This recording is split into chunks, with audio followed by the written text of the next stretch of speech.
Hello and welcome to the Gamers Table. It is Monday and we're reviewing Charon Inc. Charon Inc. was a surprise. In the year 2288, off-world mining is now controlled by a few mega corporations. It is no longer just people or nations that are subject to exploitation, but entire planets and moons. As the CEO of one of these mega corporations in Charon Inc., you will vie against CEOs of other corporations as you exploit its resources and colonize Charon, the largest moon of the dwarf planet Pluto. Dwarf planet? Dwarf planet? I don't care who decided what in what big giant meeting. It ain't a dwarf planet. Pluto does not equate with Sears. The asteroid, Sears. It does not equate with that. It's not the same thing. Pluto's been a planet for hundreds of millions of years. You can't just take it away, you bag. I don't care what you say. It's not a dwarf planet. It's a regular planet, and you can bite me.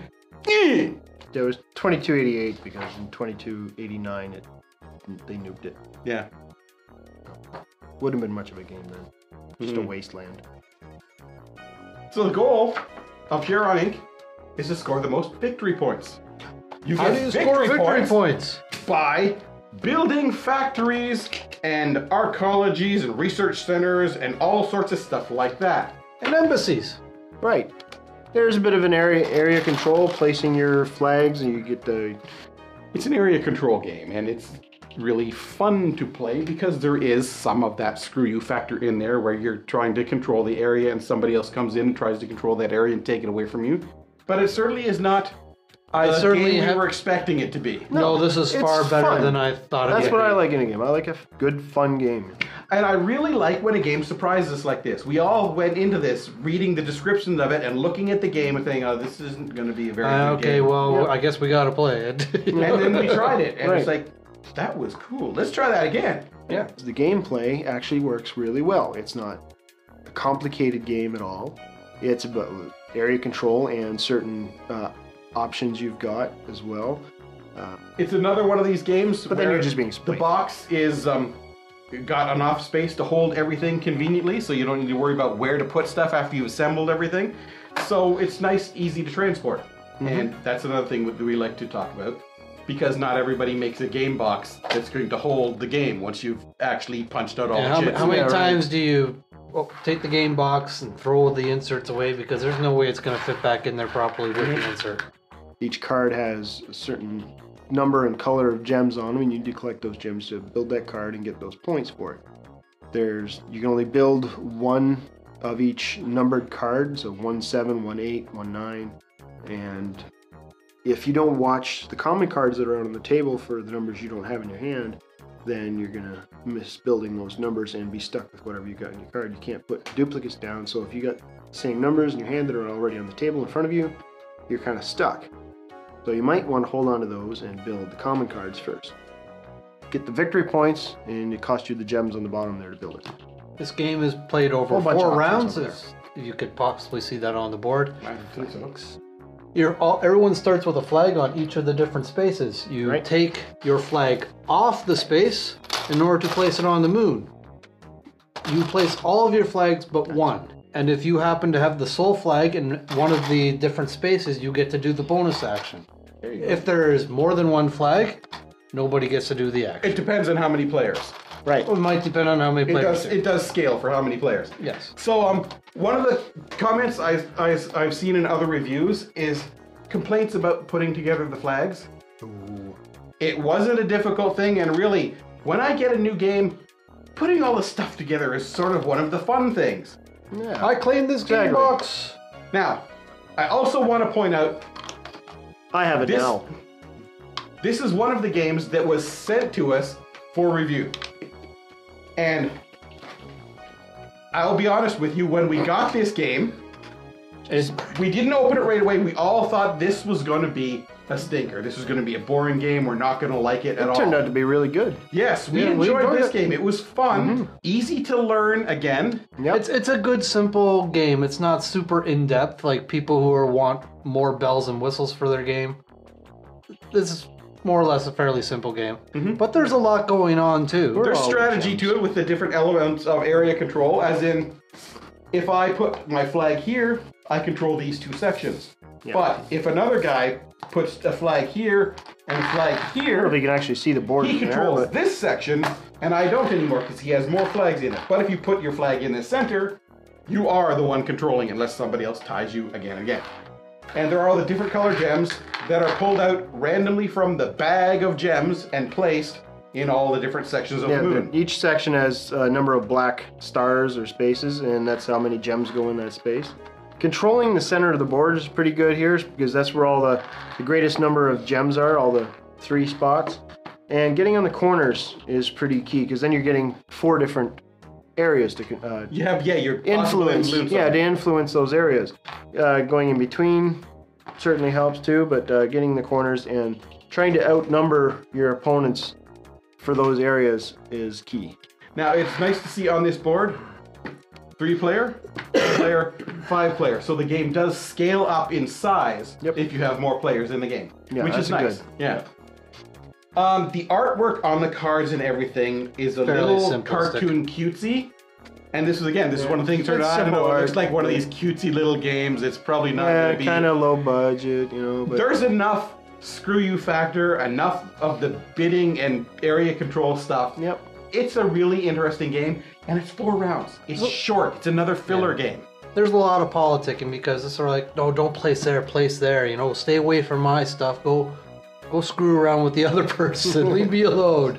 Or if you go there, I'll make sure you don't get that. Whatever. You're lots gonna of start that sort of whining. thing. I'm gonna just start bugging you. Okay, whatever.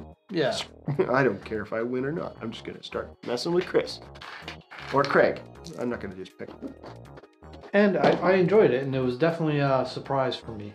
It was one of those games we kind of looked at it, and it's like, that doesn't look like it would be very exciting. But actually turned out to be a very solid game, and I would definitely play it again.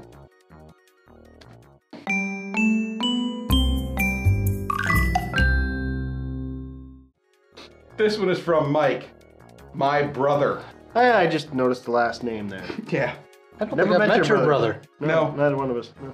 No, he's Is there a good reason why we haven't met your brother? He's in jail. He lives in Welland. Oh, okay. That's basically it. And he doesn't come up all that often. All right. The older, younger? Younger. Way younger. Way younger. Yeah. Way younger. Like 20 years younger. Okay. Go Dad. Hi, Mike. Oh, I'll let one of you guys read this. nice to meet you. Oh, you want us to read Go it? ahead. I must say, I do find these entertaining, even informative. I'm a huge Lovecraft nerd, and seeing you review the same games, or some games based in that lore, got me looking into them. The only complaint I have is... Craig! You're my brother, and I love you, but you must own another shirt other than that dinosaur monstrosity. You ain't Rob Muldoon. Who's Rob Muldoon? I don't know. Okay. Oh, yes, I do. you Robert do? Muldoon is the gamekeeper in Jurassic Park. Oh, right, yeah, okay. I thought I recognized That's what he said. Muldoon, And but... this ain't Jurassic Oh, Park. yeah, I should have just finished reading this sentence. I do that on my card, in the cards and games a lot, too. I don't finish reading the damn thing. Anyway, seriously, do some laundry. I do. I clean it all the time. Also, Iron Sheik, Chicago style. I know that's not in there, Yeah. but I'm going to add that in. Nah, you'll always be Super Mario to me. Keep up the good work. It's His Craig brother, Mario. Mike. Good one. Thanks, Mike. I like him already. Anyway, wrapping up. Anyways. Yeah, where were Charon we? Inc. Pretty. Look at the gems. Okay. Well, I'm going to give this game an 8. Well, you're looking at it, it doesn't look like much, but once you get playing it, it works really well. It's well done. Mm-hmm. This is one of those games where you can really pick on a player too, Yeah. which Possibly. can be good or bad. I give Charon Inc. a 7. One of the tricks to this game is the 8 is worth 8 victory points, but you can only build the 8 once. One of each number. Right. So you want to watch what other people are building. Once they're You gotta be building, careful. there's a stage in the game where you have to throw one of your cards into the common area where anybody can build it. So you throw the ones that you know your opponents can't build. Because they've already built it. And you got to watch. There are common cards, so you got to. If you don't have those numbers, it's probably best to build those first. It's a good strategy to try Keep what's in your hand keep, and build. keep what you all of don't the have cards first. in your hand. Yes, Mhm. Charon is a simple area control game. It has a few different neat mechanics with it, like when you want to take control of a space, you have to actually remove your flag off a bonus square that'll give you a power at the end. You're going to give it an 8? I'm going to give it an 8. An 8. Yes, An 8. Because it's quick, easy to teach, easy to learn. And an in-your-face game right away. You can't just go and play your little thing. This is one that's... I don't mind a game where you got the screw you factor if the game is all about get in your face and that's what you do. Yeah, this one, looking at it, the artwork on the game, I'm going to get the board right here, is pretty simple. It doesn't look like much when you're looking at it, but don't judge a book by its cover. So that's it for another episode of The Gamer's Table. It was a good heavy-duty box, too. Mm-hmm. Tune in next week for another game review. And... whatever it is we do. Yeah. Random idiocy. Yeah, well, yeah, I guess so. Hey, somebody's got to do it. Yeah. All right, see ya.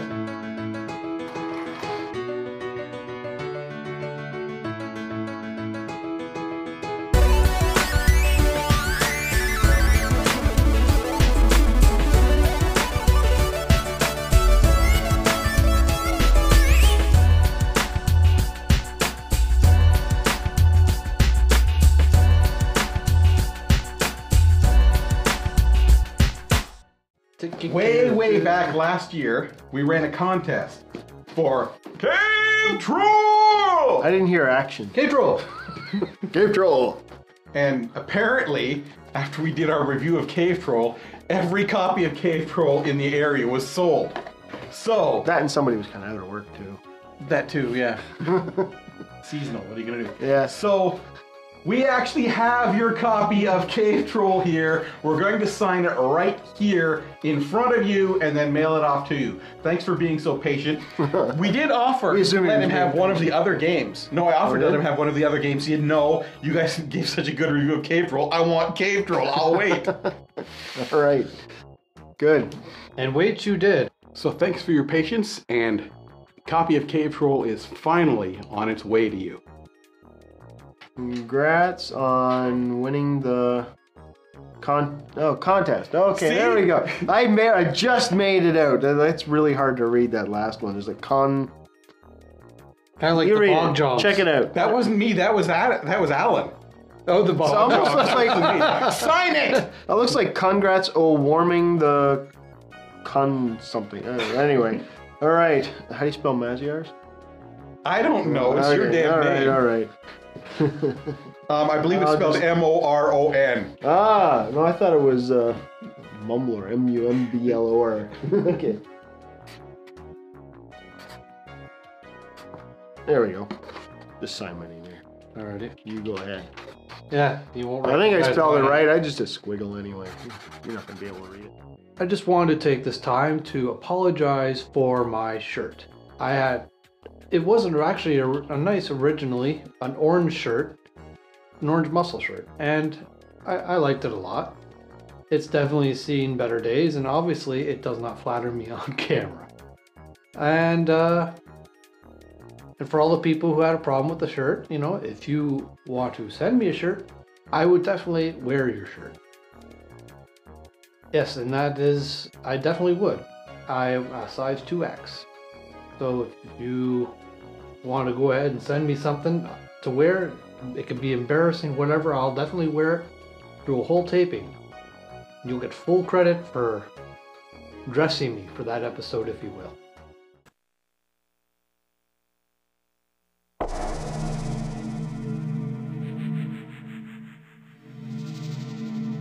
Miller, you see them, you stop them.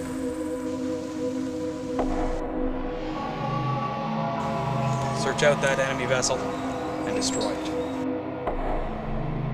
Greener's been hit by laser fire. He's dead. Well, now it's our turn.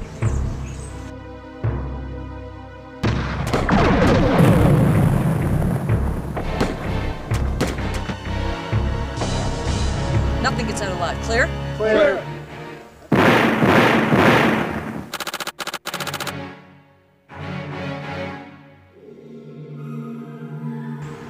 Kilo group, come in.